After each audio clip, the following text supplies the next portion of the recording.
Hello everyone, and this video I will show you in this quick video how you can get voided check from Navy Federal app.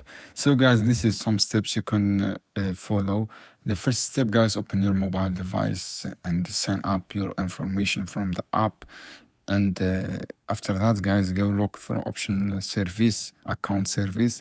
Option says account service and check something similar, and there may be direct option with the check or direct deposit. If available, you can request a voided check to mail it to your able generate a printable version direct from app, and you can get voided check from Navy Federal app.